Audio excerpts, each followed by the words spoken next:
میں نے جو آپ احباب کے سامنے قرآن مجید کی مشہور و معروف آیہ کریمہ جو کہ ہر زبان زد عام ہے، فضائل درود شریف، درود پاک کی فضیلت میں سورہ احزاب کی آیت ان اللہ و ملائکتہ یصلون علی النبی یا ایھا الذین آمنوا صلوا علیہ وسلموا تسلیما، اس آیہ کریمہ کے ضمن میں میں نے چند گزارشات پیش کر دی ہیں۔ خدائے لم یزل مجھے حق اور سچ بیان کرنے کی توفیق عطا فرمائے، مجھے سنا کر اور آپ احباب کو سن کر عمل کرنے کی توفیق عطا فرمائے۔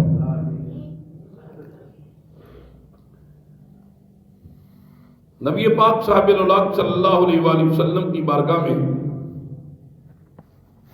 پہلی مرتبہ ایک فرشتہ حاضر ہوا۔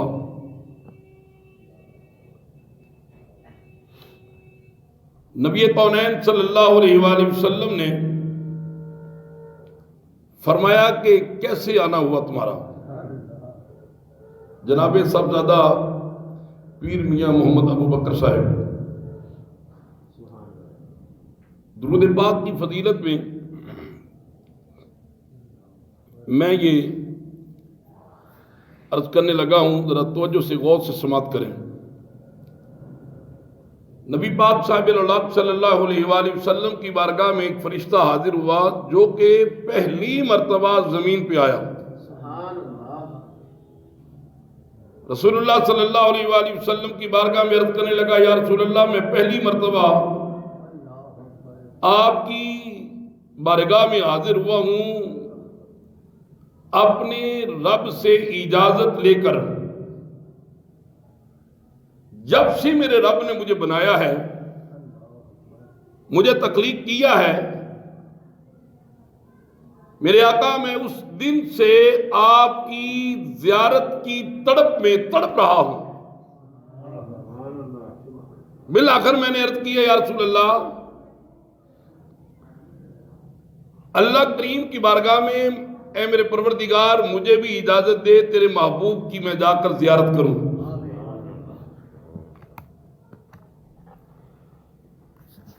تو نبی پاک صاحب الولاق صلی اللہ علیہ وسلم نے پوچھا کہ اے فرشتے تیری ڈیوٹی کیا ہے؟ آپ وہ فرشتہ کیا کہتا ہے ذرا سنیں غور سے۔ وہ فرشتہ عرض کرنے لگا، یا رسول اللہ میری ڈیوٹی کچھ اس طرح ہے، حساب کتاب کرتا ہوں۔ میرے آقا نے فرمایا کون سا حساب کرتا ہے؟ عرض کرنے لگا، یا رسول اللہ سمندر میں جتنے پانی کے قطرے ہیں وہ میرے سب علم میں ہیں، کہ سمندر کے کتنے قطرات ہیں، اندازہ لگائیں۔ چھوٹے سے برتن میں ہمارے سامنے پانی پڑا ہو تو ہم نہیں جانتے۔ وہ فرشتہ کہتا ہے، یا رسول اللہ سمندر میں جتنا پانی ہے اس پانی کے جتنے قطرے ہیں ان قطروں کے بارے مجھے سارا علم ہے، میرے حساب میں ہے کتنی تعداد ہے ان قطروں کی۔ یا رسول اللہ دوسری بات، پوری زمین پر جتنے زمین کے ذرے ہیں میں وہ بھی جانتا ہوں۔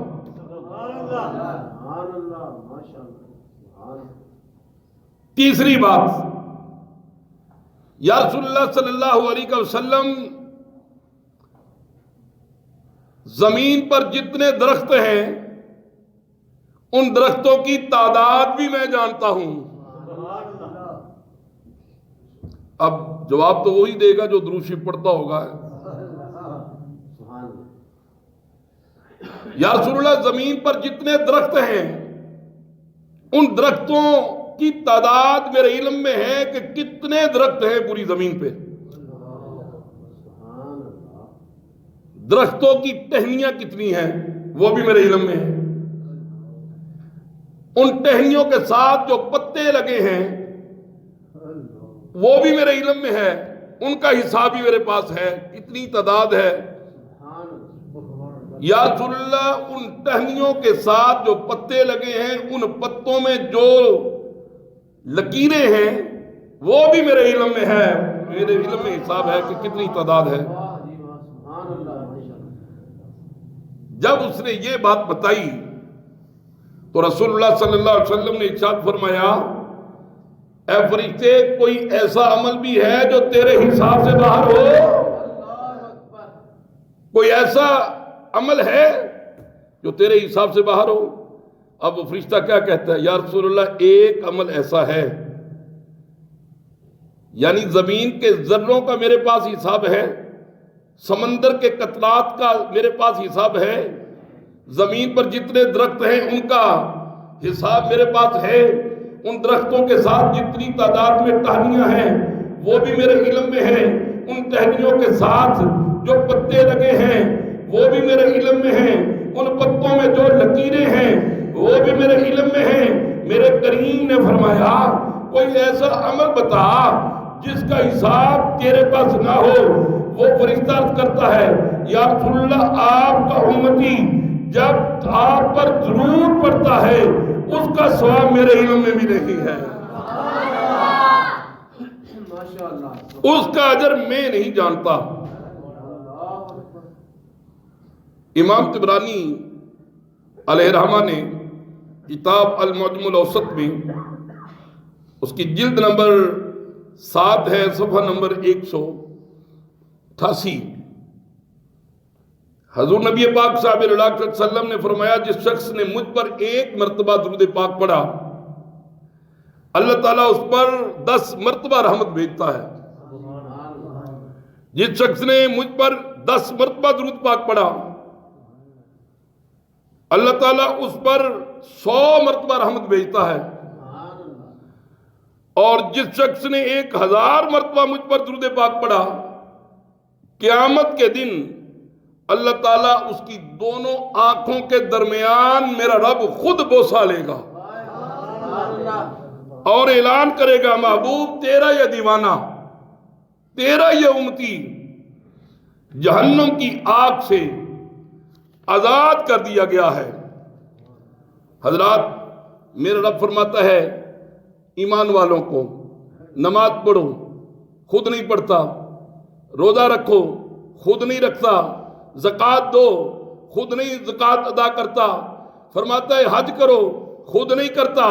عرض کی عالم تصورات میں تخیلات میں پروردگار نماز تو نہیں پڑھتا زکوٰۃ تو نہیں ادا کرتا کیونکہ تو وحدہ لا شریک ہے. یا اللہ حکم تو دیتا ہے تیرا حکم ہے ایمان والوں کو نماز پڑھو زکوٰۃ دو حج ادا کرو صدقہ خیرات کرو. یا اللہ یہ جتنے بھی عمل ہمیں حکم ہے تیری طرف سے کہ میرے بندوں کرو. یا اللہ بالآخر تو بتا تم بھی تو کچھ کرتا ہوگا نا. میرے رب نے فرمایا اے میرے بندوں میرا بھی ایک ہی وظیفہ ہے ایک ہی وظیفہ ہے. یا اللہ وہ کون سا؟ میرا رب فرماتا ہے میں بھی اپنے محبوب پہ درود پڑھتا ہوں. میرا رب فرماتا ہے میں بھی اپنے محبوب پر درود پڑھتا ہوں. درود پاک ہی کیسا عمل ہے. بزرگ فرماتے ہیں کہ اگر ریاکاری کی وجہ سے پڑھا جائے تو پھر بھی قبول ہے. حدیث شریف میں آتا ہے جو شخص خوشبو سونگھ کر مجھ پر درود شریف نہیں پڑھتا وہ بھی ظالم ہے وہ بھی ظالم ہے. اور پھر کریم آقا صلی اللہ علیہ وسلم کے متعلق مشائخ اعظام اولیاء اکرام فرماتے ہیں جمعہ کی رات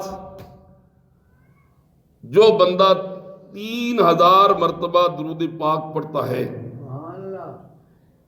لباس صاف ہو غسل کیا ہو عطر لگایا ہو خشوع و خضوع کے ساتھ درود پاک پڑھے 3000 مرتبہ علماء فرماتے ہیں کہ خواب میں اس کو نبی پاک صلی اللہ علیہ وسلم کی زیارت نصیب ہوتی ہے۔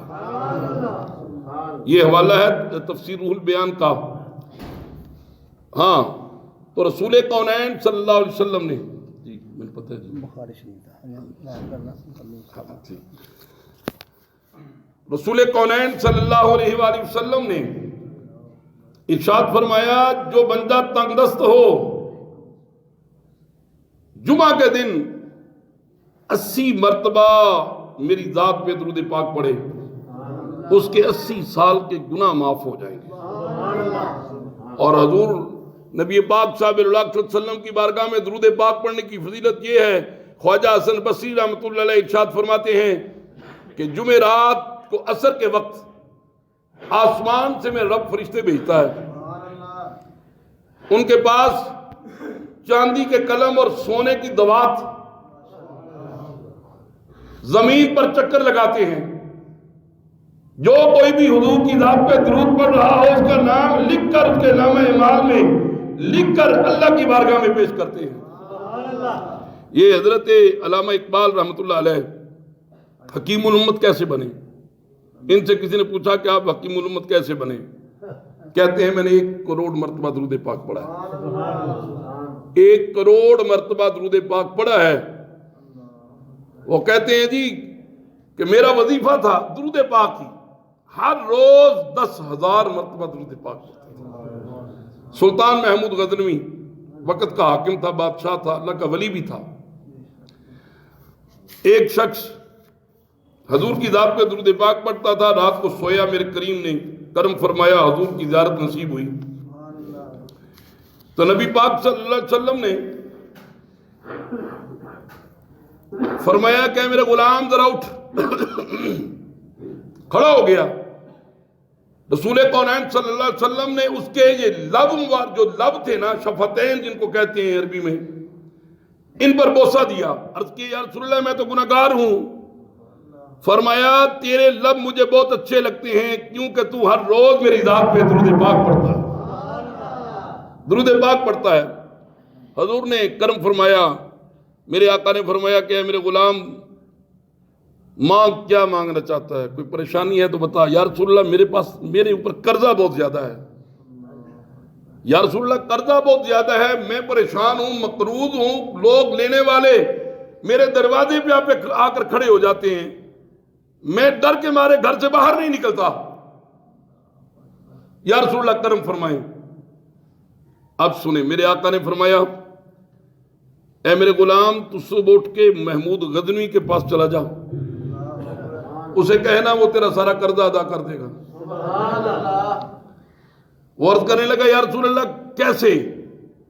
فرمایا اس کو جا کے میرا بتانا کہ اللہ کے نبی نے تیرے پاس بھیجا ہے۔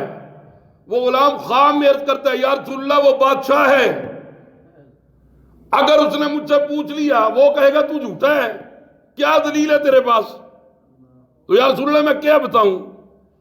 میرے کریم نے فرمایا اگر وہ پوچھے نا کہ تیرے پاس کیا دلیل ہے، اسے کہنا کہ محمود میرے نبی فرماتے تھے ہر روز رات کو تو 60,000 مرتبہ درود پاک پڑھتا ہے۔ 60,000 مرتبہ درود پاک پڑھتا ہے، یہ نشانی۔ تو کل رات تو نے نہیں پڑھا، یار کیسی بات ہے۔ میرا نبی جانتا ہے اپنی امتی کے ہر عمل کو۔ اب وہ بندہ گیا بادشاہ کے پاس، محمود غزنوی کے پاس گیا، محمود غزنوی نے بلایا، کہنے لگا جی میں مقروض ہوں، پریشان ہوں، اللہ کے نبی نے آپ کے پاس بھیجا ہے، مجھے حضور کی زیارت ہوئی خواب میں، آپ کا نام لیا۔ وہ کہنے لگا تو جھوٹا ہے، کیا نشانی تیرے پاس، کیا دلیل ہے تیرے پاس، کیا ثبوت ہے تیرے پاس؟ اپنی طرف سے کہہ رہا ہوگا۔ عرض کرنے لگا یا رسول اللہ میرے پاس دلیل یہ ہے، مجھے نہیں پتا، اللہ کے نبی نے فرمایا کہ آپ ہر روز رات کو 60,000 مرتبہ درود پاک پڑھتے ہیں۔ جب یہ سنا تو محمود غزنوی فوراً اٹھ کے کھڑا ہو گیا، جسم پہ کپ کپی طاری ہو گئی، اس کے پاؤں میں بیٹھ گیا، اس کے چہرے کی زیارت کرنے لگا۔ اس نے پوچھا جی میرے چہرے کی طرف آپ کیا دیکھ رہے ہیں؟ محمود غزنوی کہتا ہے میں ان آنکھاں کیوں نہ دیکھا جن آنکھاں نے میرا دل پر ماہی دیکھا. اب محمود غزنوی نے اس کا قرضہ بھی سارا اتار دیا. اب پاس جو غلام تھے نا بیٹھے سننے والے، ان میں سے ایک بندہ بولا، کہنے لگا جناب ایک رات میں آپ 60,000 مرتبہ درود پاک کیسے پڑھتے ہیں؟ یہ ناممکن بات ہے. دیگر امور کے معاملات بھی ہیں آپ کے، ایک رات میں آپ کیسے 60,000 مرتبہ درود پاک پڑھ لیتے ہیں؟ تو محمود غزنوی کہنے لگا کہ میرے سامنے کسی نے یہ واقعہ سنایا تھا کہ 3 مرتبہ جو درود اس درود کو پڑھے اس کو 30,000 مرتبہ درود پڑھنے کا ثواب ہوگا. تو میں سوچتا تھا یہ کیسے ہو سکتا ہے کہ بندہ پڑھے 3 مرتبہ درود پاک اور 30,000 مرتبہ ثواب مل جائے. مجھے یقین نہیں آ رہا تھا، میں بے یقینی کے ساتھ پھر بھی پڑھ لیتا تھا. 3 مرتبہ سونے سے پہلے اور 3 مرتبہ تہجد کی نماز کے لیے جب میں اٹھتا تھا اس وقت پڑھتا تھا. تو گویا اس واقعہ کی تصدیق میرے نبی نے کر دی ہے. تو گویا اس واقعہ کی تصدیق میرے نبی نے کر دی ہے. حدیث شریف میں آتا ہے نبی پاک صلی اللہ علیہ وسلم نے ارشاد فرمایا قیامت والے دن 3 بندے میرے دیدار سے محروم ہوں گے. کتنے بندے جی؟ 3 بندے میرے دیدار سے محروم ہوں گے. عرض کیا یا رسول اللہ وہ کون سے؟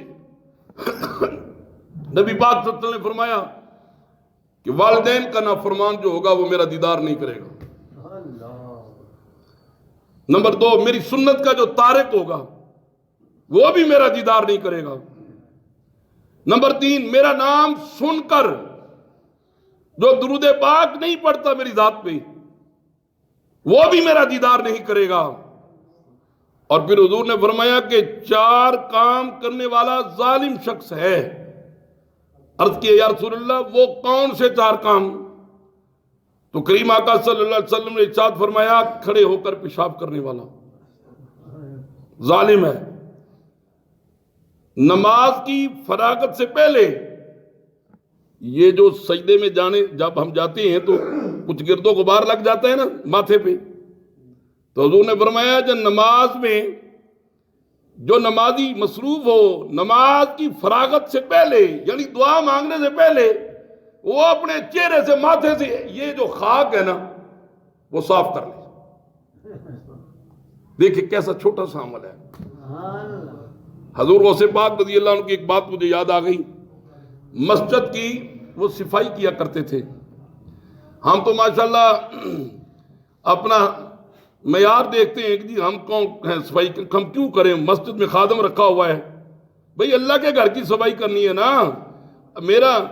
میرا رب فرماتا ہے تو میرے گھر کی صفائی کرے گا میں تیرے سیاہ دل کی صفائی کر دوں گا. حضور غوث پاک رضی اللہ عنہ اپنی قمیض اتار کر مسجد میں صفائی کیا کرتے تھے. ایک دن غلام نے عرض کیا یا حضرت آپ قمیض اتار کر مسجد میں جھاڑو دیتے ہیں. اتنے بڑے غوث الغیاث پیروں کے پیر شیخ عبد القادر جیلانی فرماتے ہیں اس لیے قمیض اتار کر رب کے گھر کی صفائی کرتا ہوں کہ یہ رب کے گھر کا گرد و غبار جو ہے میرے جسم پہ پڑ جائے اس کی وجہ سے میری بخشش ہو جائے. اس کی وجہ سے میری بخشش ہو جائے. اور نمبر 3 اذان سننے اور نماز کے لیے حاضر نہ ہو. اذان سنے وہ بندہ اذان سن کر مسجد میں نماز کے لیے حاضر نہ ہو وہ بھی ظالم ہے.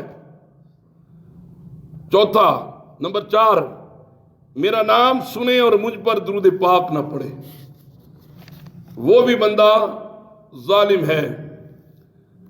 حضرت سفیان ثوری رحمۃ اللہ علیہ فرماتے ہیں میں کعبے کا طواف کر رہا تھا تو ایک نوجوان کو میں نے دیکھا حالانکہ کعبے شریف میں مختلف مقامات میں مختلف دعائیں ہیں یعنی ایک چکر دوسرا چکر تیسرا چوتھا پانچواں چھٹا ساتواں ہر چکر پہ علیحدہ دعا پڑھی جاتی ہے. حضرت سفیان ثوری رحمۃ اللہ علیہ کہتے ہیں کہ میں خانہ کعبہ کا طواف کر رہا تھا ایک نوجوان میں نے دیکھا وہ بلند آواز سے درود پاک پڑھتا جا رہا تھا درود پاک پڑھتا جا رہا تھا. میں نے پوچھا ہے نوجوان، ہر مقام کی علیحدہ علیحدہ عبادت ہے، علیحدہ علیحدہ وظائف ہے، یہاں رب کا طواف کر رہا ہے۔ ایک بات غور سے سنیں جی، اللہ فرماتا ہے ان اللہ و ملائکتہ یصلون علی النبی، بے شک اللہ اور اس کے فرشتے درود بھیجتے ہیں۔ اچھا، جو فرشتے درود بھیجتے ہیں وہ کون سے فرشتے ہیں جی؟ فرشتے ہیں کتنے؟ 7 آسمان ہیں۔ علماء لکھتے ہیں کہ 7 آسمانوں پہ ایک قدم رکھنے کی جگہ نہیں، اتنے فرشتے ہیں۔ اور جو بالخصوص 7ویں آسمان والے فرشتے ہیں نا، 7ویں آسمان والے فرشتے، 7ویں آسمان پہ ایک چپا جگہ خالی نہیں ہے، اتنے فرشتے ہیں۔ یہ جو حضور کے روزے پہ فرشتے آتے ہیں، جو آپ نے حدیث سنی ہے کہ 70,000 صبح اور 70,000 شام، یہ فرشتے آپس میں جھگڑتے ہیں کہ یار اب میری باری آنے دو، اب میری باری آنے دو، اب میری باری آنے دو۔ یہ امتی ہے، حضور کا نام سن کے خاموش ہو کے بیٹھ جائے، سبحان اللہ بھی نہ کہہ سکے۔ میرا رب 7ویں آسمان کے جو فرشتے ہیں، ان فرشتوں میں سے 70,000 فرشتے صبح بھیجتا ہے، 70,000 شام کو بھیجتا ہے۔ اچھا، پھر ہمارے لیے حکم ہے کہ خانہ کعبہ شریف کا جا کے پہلے طواف کرو، پہلے خانہ کعبے میں آؤ، مکے میں آؤ، خانہ کعبہ کا طواف کرو۔ اور فرشتوں کو حکم ہے کہ میرے نبی کے گنبد خضرا کا طواف کرو، میرے نبی کے گنبد خضرا کا طواف کرو۔ اب یا اللہ یہ کیا ماجرا ہوا؟ امتیوں کو کیوں نہیں حکم کہ تیرے نبی کے روزے کا طواف کریں؟ میرے رب فرماتا ہے فرشتے پاک ہیں، کھاتے نہیں، پیتے نہیں، نفس نہیں، مباشرت نہیں، شہوت نہیں، دنیاوی لالچ نہیں، ہرس نہیں، عیب نہیں، چغلی نہیں، غیبت نہیں، بہت سے معاملات سے وہ پاک ہیں، نوری مخلوق ہے۔ اس لیے ان کو حکم ہے کہ تم پاک ہو، میرے محبوب کا روزہ بھی پاک ہے، سیدھے جاؤ میرے محبوب کے روزے کا پہلے جا کر طواف کرو۔ نعرہ تکبیر، نعرہ رسالت، نعرہ رسالت، نعرہ تحقیق، نعرہ حیدری، نعرہ غوثیہ، تاجدار ختم نبوت، تاجدار ختم نبوت۔ اب میرے رب فرماتا ہے میرے بندو تم گناہگار ہو، ہرس کی، غیبت کی، چغلی کی، غلاظت سے تمہارا اندر بھرا پڑا ہے، تعصب، حسد، کینہ تمہارا اندر بھرا پڑا ہے، گناہوں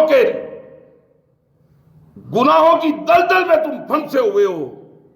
جب بھی آؤ نا پہلے میرے گھر کا طواف کرو تاکہ پہلے میں تمہیں پاک کر لوں، پھر میرے محبوب کے روزے پہ جاؤ، پھر میرے محبوب کے روزے پہ جاؤ۔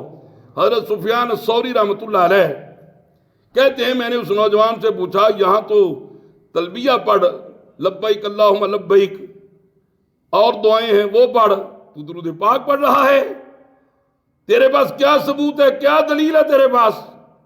وہ نوجوان کہتا ہے جی میں شام کا رہنے والا ہوں، میں اپنے والد کو لے کے قافلے کے ساتھ حج پہ آیا تھا کچھ عرصہ پہلے۔ راستے میں میرے والد کی طبیعت ناساز ہو گئی، بخار ہو گیا، صحت خراب ہو گئی، اجاڑ بھی ابن جنگل تھا، قافلے والے تو اتنی دیر انتظار نہیں کر سکتے تھے، وہ چلے گئے، میں اکیلا رہ گیا، میرے والد کی وفات ہو گئی۔ اب اس بیابان جنگل میں اکیلا میں تھا، اپنے والد کے بعد میرے والد فوت ہو گئے، میں نے ایک کپڑا والد کے چہرے پہ دے دیا، ڈھانپ دیا جسم کو، تھوڑی دیر کے بعد میں نے وہ چہرے سے کپڑا اٹھایا تو میرے والد کی جو شکل تھی وہ تبدیل ہو گئی، عجیب سی شکل ہو گئی میرے والد کی۔ میں پریشان تھا، یا اللہ تیرے گھر کا طواف کرنے کے لیے میں آ رہا تھا اپنے والد کو ساتھ لے کے، یا اللہ دوران سفر میں اکیلا ہوں، میرا والد دنیا سے چلا گیا، یا اللہ میں کیا کروں، میری پریشانی مشکل حل کر۔ یہ کہنا تھا، رات ہو گئی، اچانک ایک روشنی آئی، سفید لباس میں ایک نورانی چہرے والے آئے، انہوں نے میرے والد کے چہرے سے ایک کپڑا اٹھایا، اپنا دست مبارک یوں چہرے پہ پھیرا، بس دست مبارک پھیرنے کی دیر تھی، میرے والد کا چہرہ بھی ٹھیک ہو گیا اور خوشبو بھی آنا شروع ہو گئی۔ جب وہ بزرگ جانے لگے، میں نے قدموں میں گر کے عرض کیا، حضور آپ کون ہیں؟ اس مشکل گھڑی میں آپ نے میرا خیال کیا، میری مشکل کشائی کی، تو فرمانے لگے میں تیرا نبی ہوں رحمت للعالمین صلی اللہ علیہ وسلم۔ عرض کیے یا رسول اللہ آپ کا آنا مبارک ہو، یہ آپ نے اتنی کرم نوازی فرمائی ہے کس وجہ سے؟ تو نبی پاک صاحب صلی اللہ علیہ وسلم نے ارشاد فرمایا، اگرچہ تیرا والد گناہگار ہے تیرا والد، لیکن یہ اکثر رات کو اکیلا جب ہوتا تھا سونے سے پہلے میری ذات پہ درود پاک پڑھتا تھا، سونے سے پہلے میری ذات پہ درود پاک پڑھتا تھا۔ اس وجہ سے گویا درود پاک ایک ایسا عمل ہے۔ حضور کی بارگاہ میں ایک غلام حاضر ہوا، عرض کرنے لگا یا رسول اللہ میں بہت غریب ہوں، میرے نبی نے فرمایا چاہتا ہے غربت کا خاتمہ ہو جائے تو جب بھی گھر میں تو داخل ہو تو پہلے السلام علیکم ورحمت اللہ وبرکاتہ پڑھ، پھر پڑھ السلام علیکہ ایھا النبی ورحمت اللہ، پھر ایک مرتبہ سورہ اخلاص پڑھ۔ چند دن اس نے یہ عمل کیا تو پھر وہ کہتا ہے کہ میری غربت دور ہو گئی، غربت نے ڈیرے ختم کر دیے، اللہ کریم نے میری غیب سے مدد فرمائی، اور پھر کہنے لگا کہ میرے پاس رزق کی اتنی وافر مقدار ہو گئی کہ میں نے آس پاس تقسیم کرنا شروع کر دیا۔ بات تو ہے عمل کی۔ علامہ اقبال کہتے ہیں عمل سے زندگی بنتی ہے، جنت بھی جہنم بھی، یہ خاکی اپنی فطر میں نہ نوری ہے نہ ناری۔ اور سنیں درود پاک کے متعلق دلائل الخیرات شریف ایک کتاب ہے، مجموعہ ہے درود پاک کا، سلسلہ نقشبندیہ، سلسلہ چشتیہ، یعنی تمام سلاسل کے جتنے بھی بزرگ ہیں، علماء صلحاء، اتنی دیر تک ولی نہیں بنتا جب تک اس کتاب کا مطالعہ نہیں کرتا۔ تمام جو اولیاء گزرے ہیں، جو اس وقت بھی ہیں باعمل کچھ بزرگ، ان کا یہ وظیفہ ہے کہ صبح نماز فجر کے بعد اپنے اوراد و وظائف سے فارغ ہونے کے بعد یہ دلائل الخیرات شریف کتاب کا مطالعہ کرتے ہیں۔ اس میں بہت سے درود پاک ہیں، مجموعہ درود پاک۔ یہ جو کتاب ہے نا دلائل الخیرات شریف، اس کے جو مصنف ہیں ان کا نام ہے، بہت بڑے بزرگ ہیں، بہت بڑے اللہ کے ولی، ملک شام کے رہنے والے، حضرت محمد بن سلیمان الجزولی رحمت اللہ علیہ۔ یہ سفر میں جا رہے تھے، سن رہے ہیں جی آپ لوگ؟ کیسے پتہ چلے گا کہ آپ سن رہے ہیں؟ محمد بن سلیمان الجزولی رحمت اللہ علیہ، یہ بزرگ ملک شام سے سفر میں تھے، راستے میں نماز عصر کا وقت ہو گیا، پانی تلاش کیا، پانی نہ ملا، کسی سے پوچھا تو اس نے کہا جی وہ جو کنواں ہے نا اس میں پانی ہے، نماز عصر کا وقت بھی جا رہا تھا، نماز عصر کا وقت بھی جا رہا تھا۔ اب وہ بزرگ جلدی سے اس کنویں پر پہنچے، جب نیچے کی طرف جھانک کر دیکھا پانی بہت گہرا تھا، پریشانی کا یہ عالم تھا، سوچ رہے تھے کہ نماز عصر بھی جا رہی ہے اور وضو کے لیے پانی بھی نہیں، اگر پانی ملا ہے تو پانی میری حد سے اتنا دور ہے کہ میں پانی وصول نہیں کر سکتا۔ اب مسئلہ یہ ہے کہ جب پانی نظر آ جائے تو بندہ تیمم بھی نہیں کر سکتا، تیمم ٹوٹ جاتا ہے، اگر کیا ہو نا تیمم آپ کو پانی نظر آ گیا، تیمم خود بخود ہی ساکت ہو گیا، حذف ہو گیا۔ اب اس بزرگ نے کیا کیا؟ حضرت شیخ محمد بن سلیمان الجذولی رحمۃ اللہ علیہ نے نیچے کی طرف دیکھا، پانی گہرا ہے، پریشانی کا عالم۔ اب اس کنویں کے ساتھ ہی ایک مکان تھا، اس مکان کے اوپر ایک 8 سال کی بچی، 8 سال کی بچی دیوار سے نا یوں نیچے کی طرف دیکھ رہی تھی۔ اب اس بچی نے پوچھا، بابا جی کیا پریشانی ہے؟ بیٹا میں نے وضو کرنا ہے، پانی نہیں، پانی ہے لیکن ڈول نہیں، رسی نہیں میرے پاس۔ اب اس بچی نے پوچھا کہ بابا جی آپ کا نام کیا ہے؟ فرمایا محمد بن سلیمان الجذولی رحمۃ اللہ علیہ۔ انہوں نے اپنا نام بتایا۔ وہ کہنے لگی، واہ بابا جی ایڈے نیک تواڈیاں تماں، تواڈے چرچے تھاں تھاں تے ملک شام چ، تے طاقت اتنی بھی نہیں کہ خوہ چوں پانی کٹ سکو۔ اب حضرت سلیمان الجذولی رحمۃ اللہ علیہ کہنے لگے، بیٹی بات تو تیری ٹھیک ہے لیکن میری سمجھ میں نہیں آ رہا پانی کیسے نکالوں۔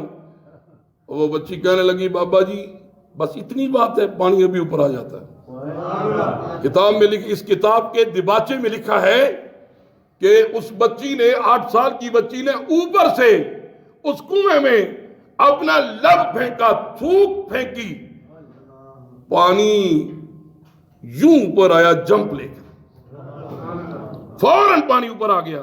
وضو کیا، نماز عصر ادا کی، بعد میں جا کے دروازہ کھٹکھٹایا، دستک دی، وہ بچی وہی باہر آئی۔ پوچھا، بیٹی اتنی چھوٹی عمر میں تو نے یہ مقام کیسے لیا، یہ مرتبہ کیسے حاصل کیا؟ اب وہ بچی کہتی ہے، بابا جی کیا کہوں میں آپ سے، میں اٹھتے بیٹھتے چلتے پھرتے اپنے نبی پر درود پاک پڑھتی رہتی ہوں، اپنے نبی پر درود پاک پڑھتی رہتی ہوں۔ حضرت سلیمان الجذولی رحمۃ اللہ علیہ کہتے ہیں، میں نے اس بچی کی بات سن کر یہ ارادہ کر لیا کہ جتنے بھی نبی پاک پر درود پاک ہیں وہ سارے اکٹھے کر کے ایک کتاب بناؤں گا، مجموعہ وظائف کا، اور اس کا نام دلائل الخیرات شریف ہے۔